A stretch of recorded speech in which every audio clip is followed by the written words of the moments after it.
আসসালামু আলাইকুম। আজ আমরা শিখব ওজুর ওয়াজিব সম্পর্কে। নামাজের ওয়াজিব বা আবশ্যক 14টি কাজ হল: 1. প্রথম 2 রাকাতে সূরা ফাতিহা পড়তে হবে। 2. প্রথম 2 রাকাতে সূরা ফাতিহার সাথে অন্য একটি ছোট সূরা বা কমপক্ষে 3টি আয়াত তিলাওয়াত করতে হবে। 3. ফরজ নামাজের প্রথম 2 রাকাতে কিরাত জোরে পড়তে হবে। 4. সূরা ফাতিহা পড়ে অন্য সূরা পড়তে হবে। 5. নামাজের মধ্যে সবকিছু ধীরস্থিরভাবে করতে হবে। 6. 3 বা 4 রাকাত বিশিষ্ট নামাজের 2 রাকাতের পর বসতে হবে। 2 রাকাত পর বসে আত্তাহিয়াতু পড়তে হবে। 8. প্রতি রাকাতের ফরজ ও ওয়াজিবগুলোর ধারাবাহিকতা ঠিক রাখতে হবে। 9.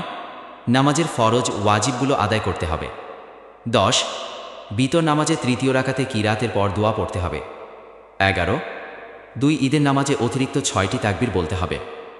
2 ঈদের নামাজে দ্বিতীয় রাকাতে অতিরিক্ত 3টি তাকবীর বলার পর রুকুতে যাওয়ার সময় তাকবীর বলতে হবে। 13.